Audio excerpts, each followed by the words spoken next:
What up, it's your boy Roy Jones Jr. Right now you're checking out Lineal Boxing TV with Bertie. Don't miss it, the man is fantastic. The Matrix, George Lamport team, fat boy. That's it, I'm back. Firstly, mate, how are you? I haven't chatted to you for a while, so... Yeah, it's been a long time. It was the last one's tattoo shop, wasn't it? That's right. Yeah, it's just been lockdown after lockdown, isn't it? Oh, just when you start to get a bit of momentum, everything in life, isn't it? You start your tattoo business and... Yeah, that's it, yeah. Unfortunately, I haven't opened since then. But yeah, we'll be back. Me and Dave will be back opening on the 12th, I think. Yeah, 12th. So yeah. You still managed to practice tattooing and stuff like that? Yeah. No, it's super. Well, it's not super easy, but yeah, I've gotten really good at it. So people should check it out.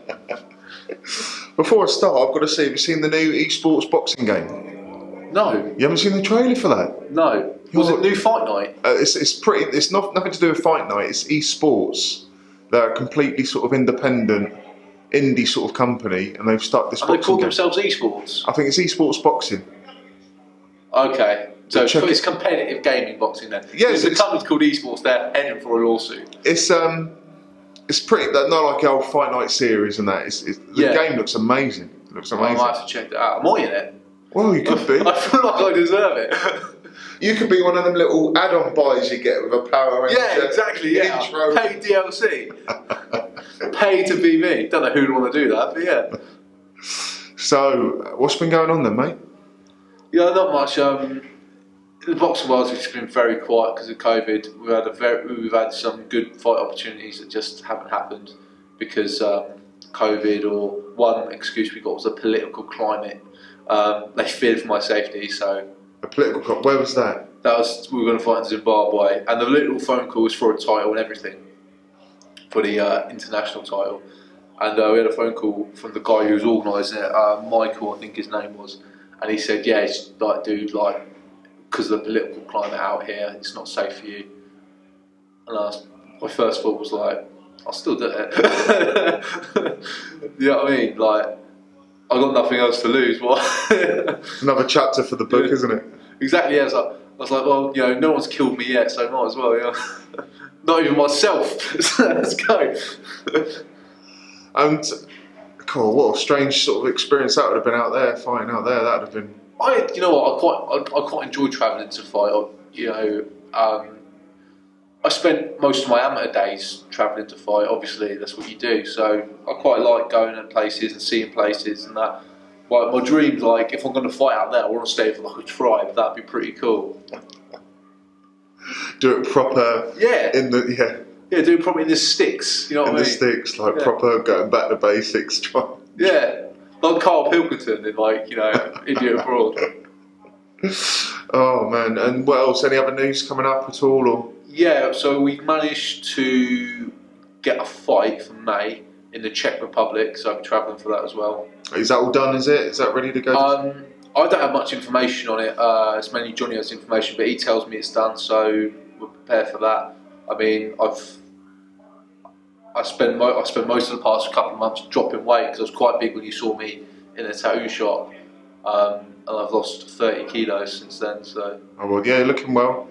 Yeah, well, I'm getting there. To be honest with you, I had a massive breakdown. Like, you know, a lot of the pressure of life just got on my back, and I was in here and I just burst into tears. Casey was here. It was lucky Casey was here, really.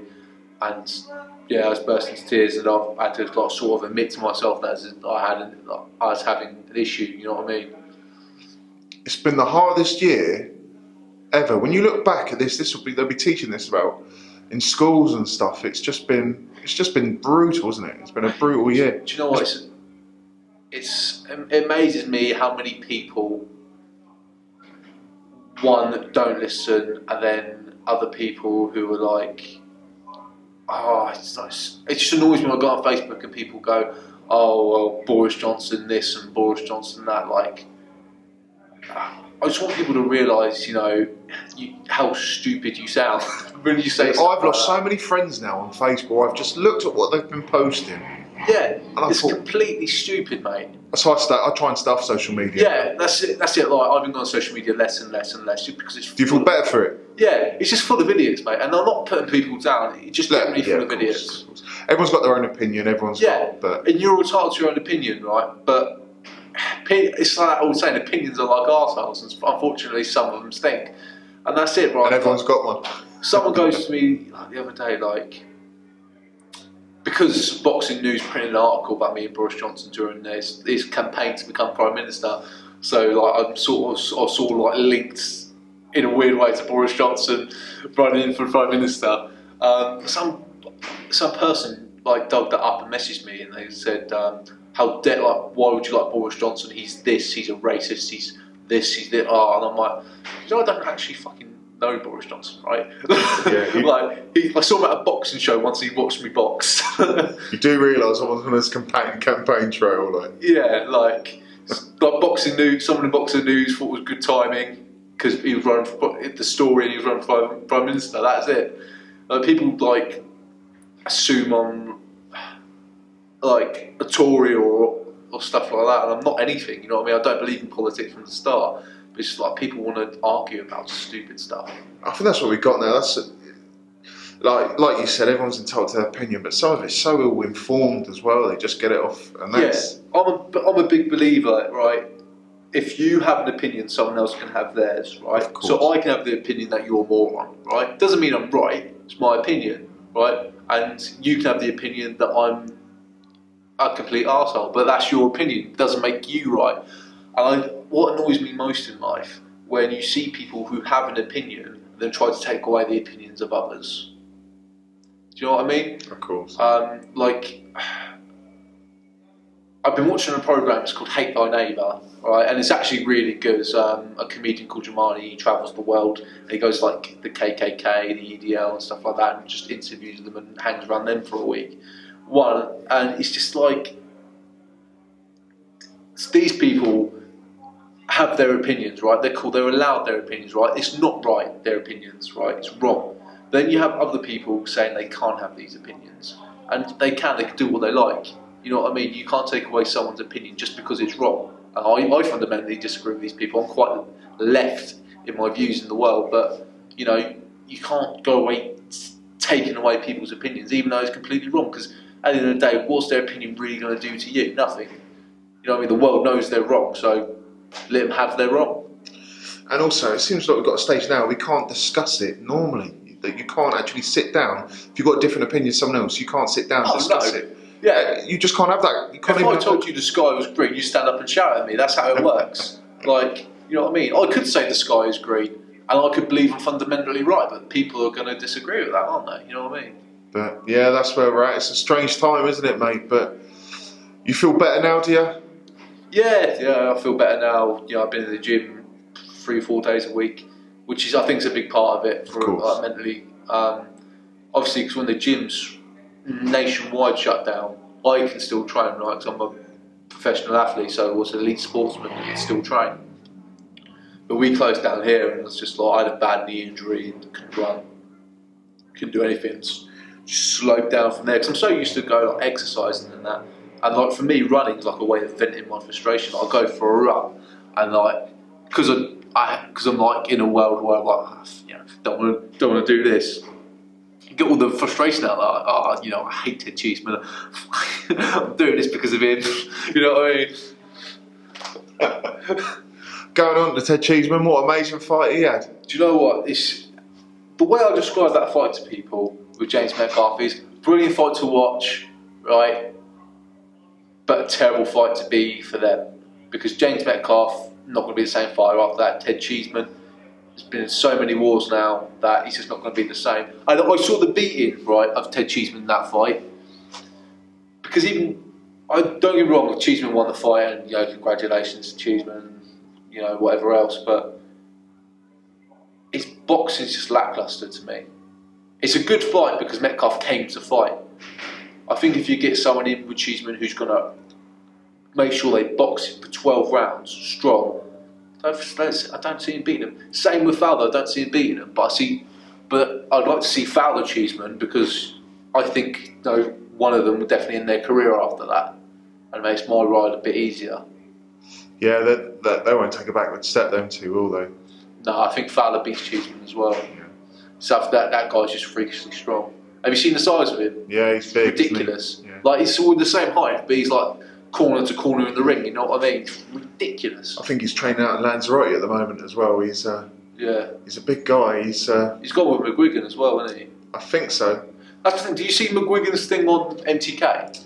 I didn't. I know they've fallen out big time, haven't they? It's yeah, which was all from Carl Frampton as well, wasn't it? I watched bits of it, and you know, everyone I know of MTK says how great they are. Yeah. And I know MTK are good people because look at Peter. I use Peter McDonough as a prime example, right? I've known Peter my whole boxing career. Peter was the first pro I've ever met, and he's a great guy. And even when he had to stop boxing because of a brain tumour, MTK still look after him to this day. Yeah, yeah. And that's what you don't hear about. Yeah. And every fight I hear of MTK goes, they really look after me, they're really good people. And I know from being involved in the sport around McGuigan, and don't get me wrong, Barry McGuigan's obviously a British boxing legend, but I know he tried to stiff Michael Hunter out of some money when he fought Akole on his show. Okay, yeah, that was at the York Hall, wasn't it? That was at York Hall, yeah. I was there that night, I was part of Michael Hunter's team. Yeah. Because obviously John was in Michael Hunter's corner doing cuts. And that Hassie Mackman was there, wasn't he? Yeah, yeah. I go with great people, but yeah, so it was a bit surreal the way McGuigan was behaving. Really? Yeah, more of a spoiled child than a boxing promoter.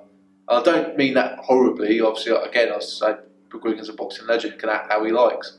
But yeah, it was definitely more of a spoiled child than it was a boxing promoter. Yeah. Do you know what? The way I just take people how they treat me. Do you know what I mean? That's I think you have to do in boxing. Just like most people probably think I'm a nice guy because I'm decent.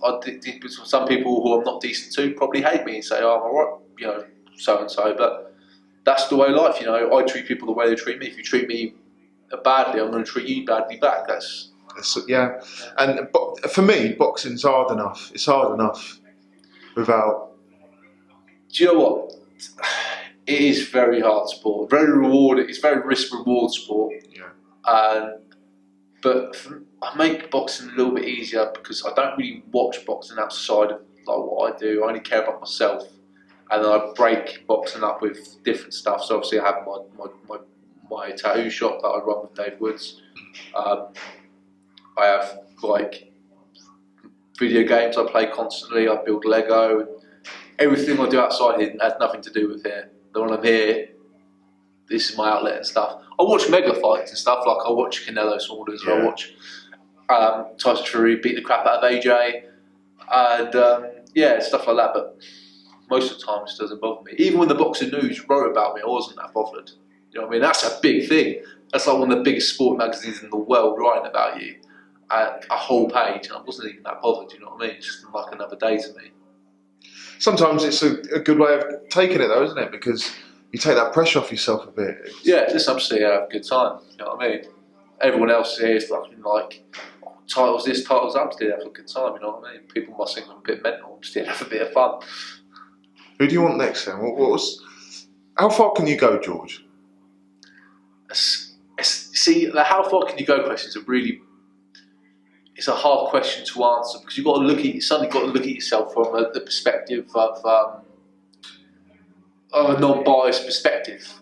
I look at my boxing career from a biased perspective, right, what I've achieved and stuff like that. I was a good amateur, a great amateur, a good pro, I think a great pro, and you know, I got blinkers on because it's myself, you know what I mean? My coaches are blinkered on because it's me. My dad has blinkers on because it's me. I could see myself at the highest level, you know what I mean, personally.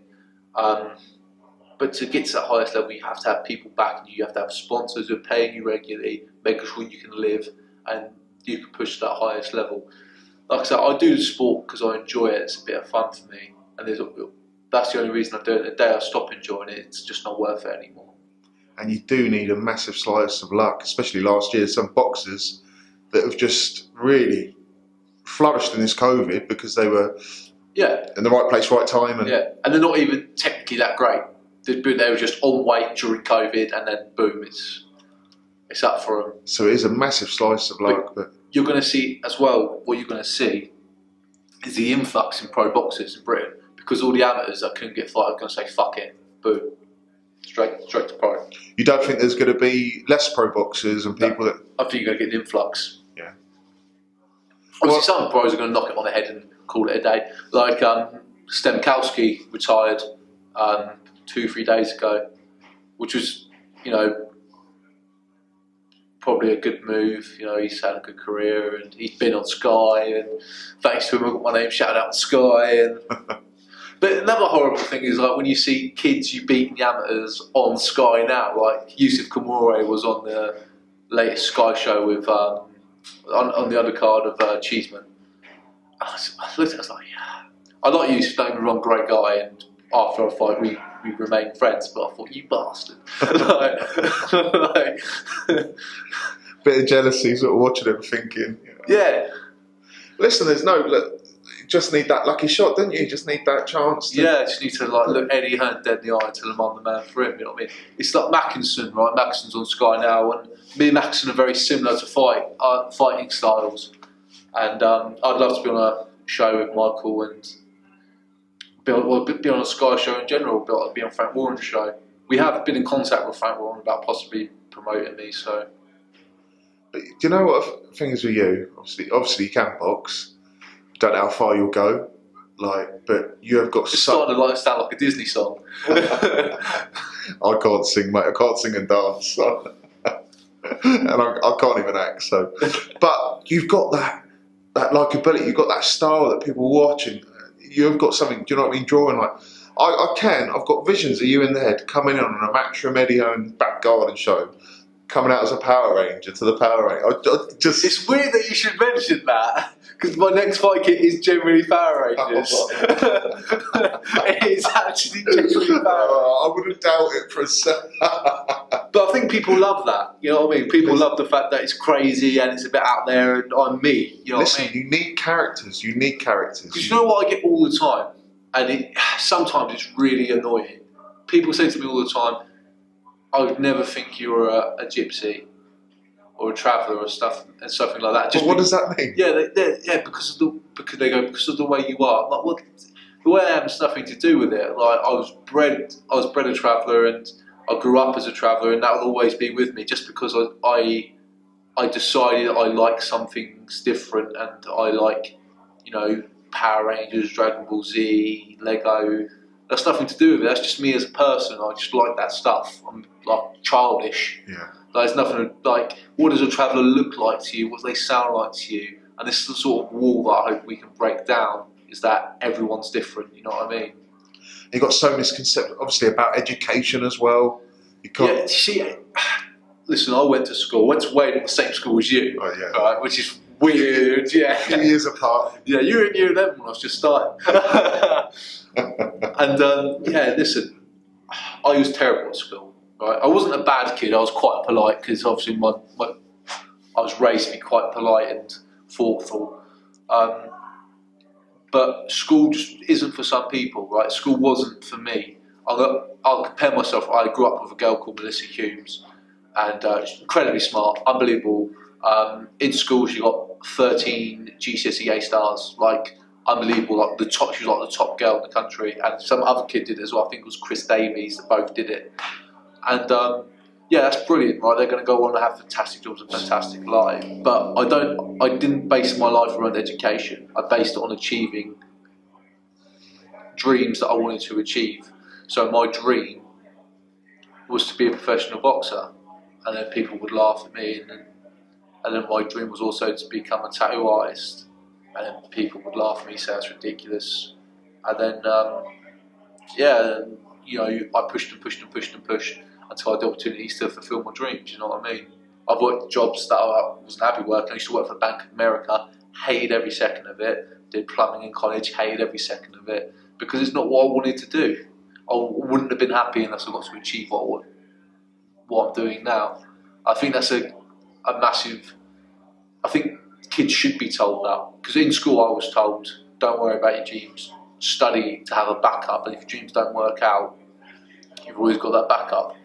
But if you study to fail at something, you're always going to fail, right? So all these kids studying for that backup are planning to fail at what they want to do. I never did that. I thought, I'm going to fucking put everything I have into what I want to do so I can't fail. Which I think is a very good thing to teach kids. Because depression in kids is going up and up and up and up and up. And I was that statistic because I was being told I can't do what I want to do in life. Tell kids they can do what they want to do. It's got to work hard for it. No one's going to give it to them. It's got to work hard. And yeah, such a good point, because you have to be stimulated. You have to have a passion. If you don't have a passion for something, you don't enjoy it, you won't give it 100%. It's like in school, right? I could have got an A star in GCSE art, right? Loved art, right? I loved drawing, right? I was good at it. I became a tattoo artist, you know. But draw this, draw that. I want to draw comic books and anime and stuff like that. Let me draw it. Why am I being graded on this? You can't put a syllabus on art anyway, because some could argue what I do in the boxing ring is art. Some could argue, you know, selling crack to someone's art. You know what I mean? Like, art is subjective, and you shouldn't be graded on stuff like that. I don't think to a syllabus. Yeah, you're so right. Do you know what I hate about school so much? Do you know what? Well, you went to Wales, so I'm assuming a lot of things. But nowadays, you can't have winners and losers on sports day. Yeah, no, that's teaching people just wrong. You've got to teach kids. You're going to lose in life. You will lose. Doesn't matter what you do. But what you teach them is how to accept loss. Yeah. And how you accept loss is you go, okay, I didn't get it this time, but what I'm going to do, I'm going to better myself so I get it the next time, right? I had it hard, right? I got beef being overweight, so I lost all the weight, and I became really competitive because of that. Like, I wanted to win everything. I wanted to win the running. I wanted to win the high jump. I wanted to win the long jump. I wanted to do this, do that. And it did me a lot of favours, believe it or not, getting bullied that bit, because, you know, in a boxing ring, like when we do the Cathedral Hill sprints, I don't want to lose. When we do the run track, I don't want to lose. When we spot, I don't want to lose. When we do circuits, I don't want to be the first one to stop. And then, you know, that benefits you, loss. As a kid to an adult, it benefits you. It's a great life skill, isn't it? Yeah, and you know, we live in a world now, and the term snowflake culture comes up quite a lot. Unfortunately, we live in a world where these people are trying to dictate what we can and can't say, and you know, you can't have winners, can't have losers, because kids will get sad if they lose. Kids should get sad. Yeah. Because they need to learn that, you know, sadness is a part of life. I learned the hard way. Sadness is a part of life, and I will be sad again. But I've got to work hard and keep pushing to get what I want. I mean, if I want a world title, there's only one man who's going to get me that world title, and that is me. You know, well, obviously like John Edwards, Casey Kindon, but there's only one man ultimately in this ring going to be fighting, and that's going to be me. Yeah, I try to explain boxing to people. It's such a, for me, such a good example of life. You get in what you put out. All your successes, everyone will see, but they don't see your hard times when you're on your own, or you get dropped in sparring, or you have a real bad session, or you have a bit of a breakdown. Nobody, and then when you do lose, you're naked to everyone, aren't you? You're up there. You just. You know what? It's amazing how fast you get picked up, and when you lose, how fast you get dropped. Right. You know, obviously I haven't lost in my career and stuff like that, but it's amazing. Well, on a turn pro, it's amazing how many people would message me saying, "Oh my God, I can't believe you've done it. Oh, I've always supported you." These people never supported me. They just want to be on the bandwagon because they think there's a chance of me reaching the top. When I reach the top, they can then claim, "Oh, they were there my entire life. They were my friends." People are greedy for recognition. And I don't play that game, you know what I mean?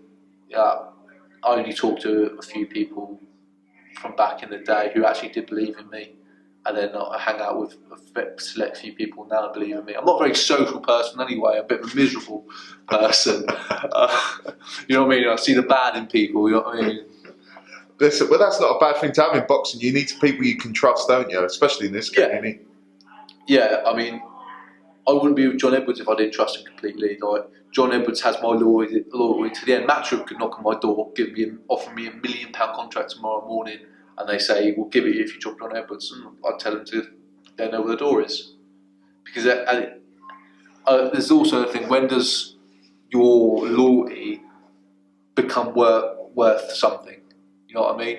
How can you weigh the deed of dropping someone like John? And I couldn't weigh that up. Listen, John has my loyalty forever, and that's just it. You know what I mean? Even if my career turned south and we lost the next 20 fights in a row and I became a bit of a joke, you know, John Edwards would be there by my side. That's more important to me than the money. And he said if you win a title, he'll let you tattoo him, mate. So that is the best motivation going. My face, just self-portrait, bang on the forearms. They can always see it. So when will you actually be fighting fit? Well, hopefully, this fight is more of a comeback fight. So I wouldn't say I'll be 100% like ready, like fit as I should be, but I'll be match fit. I don't know. I'm hoping for just an opportunity to come knocking and for me to have like a 12-rounder, because I'm a 12-round fighter. Really, realistically, I'm not a 4-round fighter. You can't see what I want to do in 4 rounds. 6 rounds, you can't see what I want to do. You know what I mean? I'm a 12-round fighter. I want to start where I can display on TV what I do, because no one else does what I do. I don't think. You know, listen, I pretty much saw that was coming out to Power Rangers, so yeah. that's a definite one. Yeah, well, the Grease Lightning one, so I haven't topped that one yet. My next ring walk, to be honest, is going to be quite an emotional one, because if you remember at my last fight, my Uncle John was dying of cancer and he walked me you out, didn't he? Walked me to the ring. That was powerful, that was. Yeah, because especially if you sort of watch it from the start of the videos, my friend Liam filmed it. He couldn't even get up the steps to start the ring walk, and he managed to. He was on death's door, and he summoned the power to get up those steps and walk himself down. And my dad offered to help him up, and he said, "The day someone helps me up the steps," he said, "is the day it's all over." So he got up the steps, walked me down to the ring. Couldn't get in the ring because he was that ill, and he died less than a month later. And I think that ring walk screams volumes of what sort of man he was. You know what I mean? And why I'm proud to have the last name Lamport, because, you know, having last names mean a lot to people, but having my last name means you're strong and powerful. That's what you should represent. That's what Uncle John always taught me. So the next one's going to be quite emotional without him. So. Yeah, that was really, really powerful. That was beautiful, sort of like. Yeah, moment. Yeah. It's like must have been quite tough for you to sort of I don't know, mentally get. It is really stuff like that is really emotional. It hits me really hard. Like losing Uncle Lewis was really hard because just some men lift you up and bless greatness upon you. And Uncle Lewis was one of them men, and so was my Uncle John. And when we lost Uncle Lewis, that was just a game changer for everyone. You know what I mean? You don't get great men like that anymore, or very rarely do you get great men like that. And then my Uncle John was the same. Just a great person, always happy. Everyone loved him, and just a loss to the world. And everyone in my family took it hard when he passed away. It's because it was like my granddad. My granddad was a strong man, like the strongest man I've ever seen. I based my life around meanings, like life lessons, like my granddad taught me. And like my granddad went the same as my Uncle John, just deteriorate. And it's hard to watch, but these are the sort of things like you think back, you say that man. You don't think about how they passed away or the pain they were in. You think about their life. That man made me who I am, and that man told me to be kind and to love people. Unconditionally. You know what I mean? And that's what you want to represent. And use them for motivation all the time. Yeah, I know my Uncle John would have motivated me to drink a few pints of Guinness. Love Guinness, that man. So, you've got the world's top promoters in front of you. What do you say to sell yourself, George? What Well, that's Eddie on one side, Frank Warren, Don King pops his head up, Lou DiBella. I'd probably just go, look at me. Do you not see this face on TV? I was on Silent Witness. How did that go? It was great. It was brilliant. I didn't see it. The episode hasn't aired yet. I was not. But yeah, it's a 3-month turnaround. But look for it when it does. It was the funniest thing, right? None of the people on that show, right, all the showrunners and that, have seen that show. I asked every single one of them. I was like, "Yeah, so what's this show actually like?" It was like, "I don't know, never seen it." Crazy. But yeah, it was a good show, boxing show, so we were perfect for it. And I'm in talks now to be in a movie, bare knuckle boxing film. So that'd be quite good as well. No end to your talents, is there? Just less talent. I think I'm being typecast. Can you dance and sing? I can't sing, unfortunately. It's my dream to sing. I'd love to be able to, but I can dance. Yeah. I actually, I've done classical ballroom and stuff like that. Yeah. So don't get feet like mine, mate, about doing stuff like that. It's my dream to be on Strictly. So, you know, if you're watching, listen, you've got to throw it out in the universe, didn't you? Listen, guys, the showrunners of Strictly. Yeah. Well, is there anything you want to end on then, mate?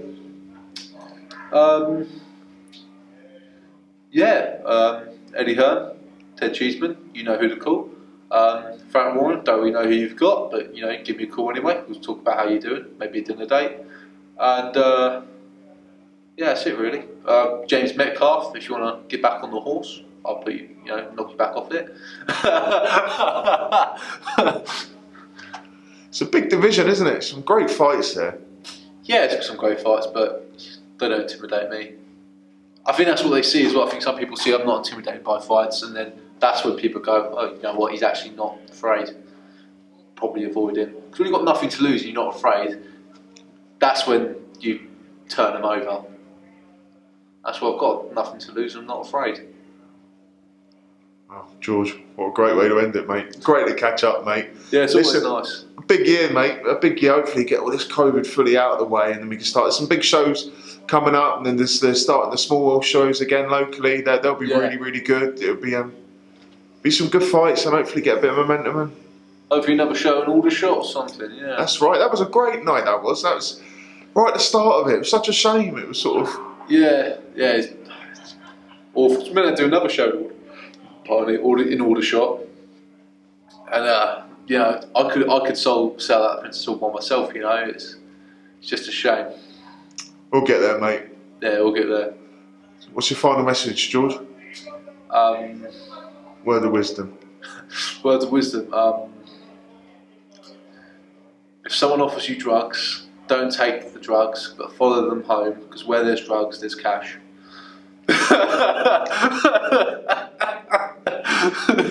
Never thought of it.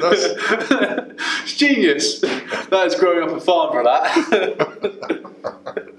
George Lamport. We can quote that. It's like just pop up in it, George Lamport. Oh, mate, take it easy, and we'll catch up soon, mate. See you later, mate. Good man.